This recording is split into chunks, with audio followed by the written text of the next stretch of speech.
Hello and welcome to another devlog video. I'd like to start this video addressing the slow progress on development over the last couple months.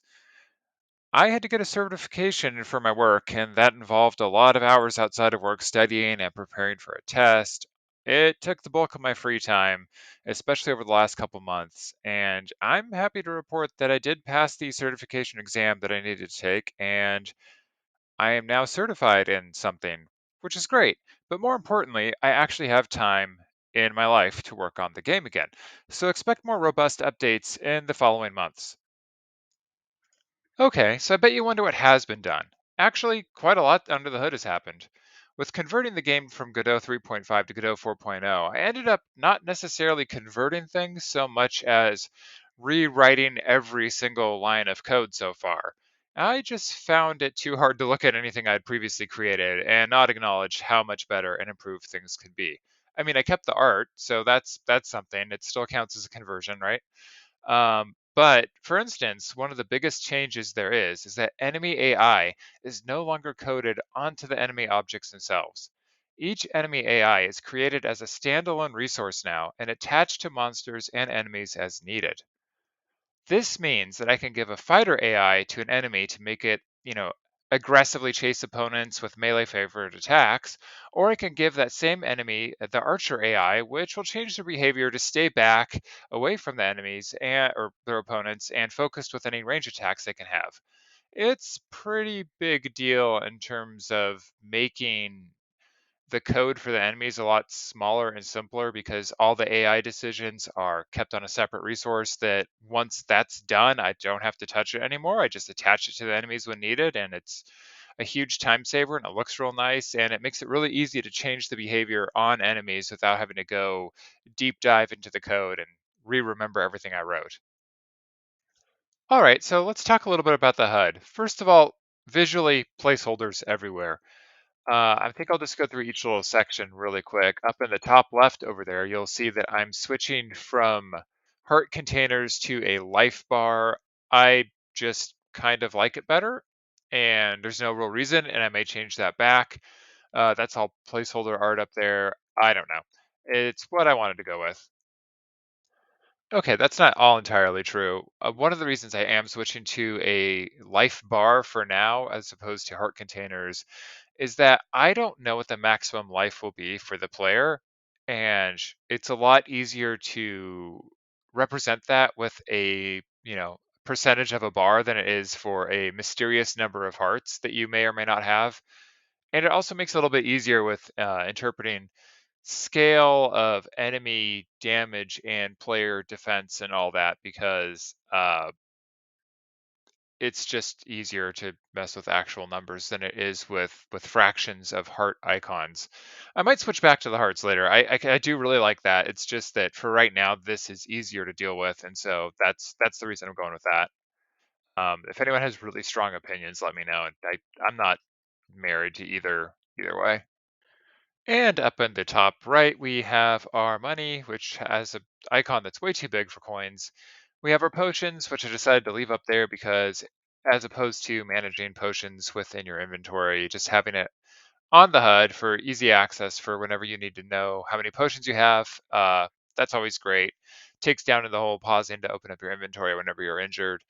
And the arrow looking thing to the right of the potion is a placeholder for an arrow because I decided just to put your ammunition up on the HUD as well. Before before you were gonna have a bunch of different types of ammunition and like bullets, arrows, whatever. I felt it better just to all shrink that down into one type of ammunition, and then as opposed to even having the player manage how many arrows they have within their inventory, taking up space and moving it around. I just put it up on the HUD because why not? There's space for it. It's easy. It's something you will be using often, if not all the time. So again, like potions, really good thing just to be able to see whenever you need it. And now for the fun part. And this may be the hardest sell, but I have removed the 9 to 10 item hotbar for quick access to your equipment in lieu of a 3 slot individually button coded system. Down on the bottom right, you can see I have two spears and a sword equipped. And one of the reasons I did this is just because I didn't think there was a need to have that many different items easily accessible, and I could have reduced the number of spots on the hotbar as well, but I figured while I was doing that, I would go along and kind of make it a little bit more like the Minish Cap in a sense, because I took a lot of inspiration from that abruptly while I was doing this. And in that game, you only had your A and B button that you could assign stuff to, and that always felt pretty limiting to me. But then I also kind of liked how intentional I had to be with selecting the weapons that I went into an area with. And so I kind of wanted to bring that feeling of being intentional and really planning out what you're taking with you, even though you can bring up the menu and swap stuff out at any time. But having three buttons, I feel like will be pretty good because at the very least, you'll always at least be able to have one weapon that you use commonly and then two more kind of support weapons or items that you need to get through various situations. Um, Also, I think it works a lot better with controller layouts for anyone who wants to play with a controller and just having, of the four standard face buttons where three of them are different actions and, the fourth one's like talking to people or interacting with things. I think that works out really well. And I don't think that not using a hotbar is going to be a real limitation on the game. As I was testing out the prior versions, I was using like two things tops on the hotbar anyway, so I think this should be just fine. And I like how it represents itself over in the corner. Those are all placeholder boxes and stuff too, so no worries there. Now, you've probably noticed that I'm not running around too much, and that's honestly because I don't want to spoil some things that are almost done. Um, the map generation is done actually, and you can walk around from room to room as before. Um, so that's really cool. That took a little bit longer than I thought it would be to recode. There's been a lot of things that have changed with the game engine and noise generation and doing random stuff that way, but it's all good.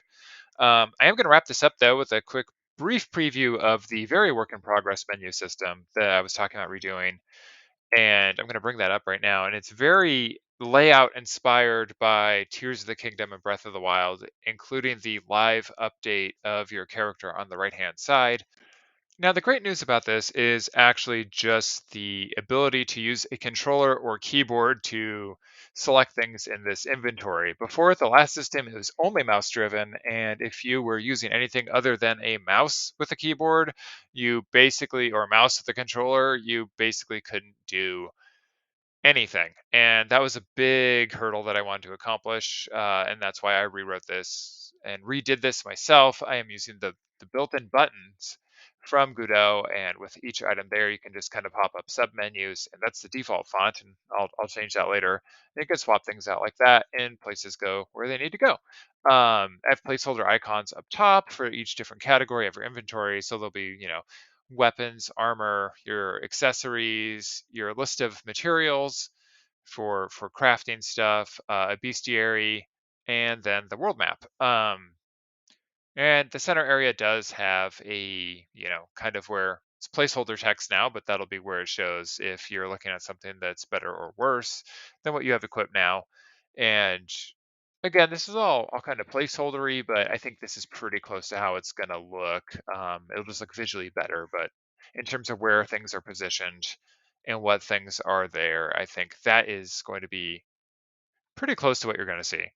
Um, but yeah, that's going to be it for this small kind of scattered update of the things that I kind of was working on over the last couple months, but didn't really have the time to do all the things on. I do want to point out the really hilarious walking animation.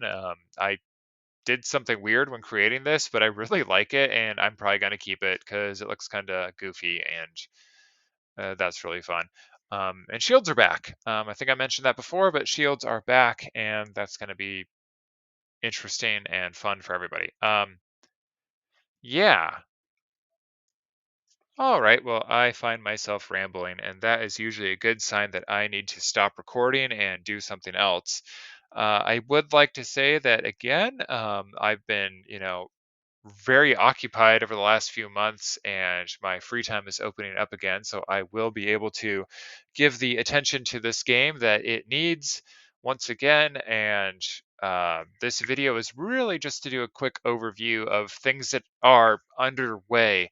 I usually like to show off stuff when they're a little more complete or done, but again, last couple months have been hard to make huge progress on anything. There's actually quite a few things I didn't show in this video, so there's still a lot of surprises to come. And there's also quite a lot of detail that I did not go over in some of the things that I already showed today. So look forward to the next video. I think we're going to start to see a lot of progress again, and I'm very excited for that. I'm very excited to be able to have more time to work on this again. So thank you everybody for watching this character stand still in a forest, slowly bobbing up and down, and maybe someday I'll have a name for this game.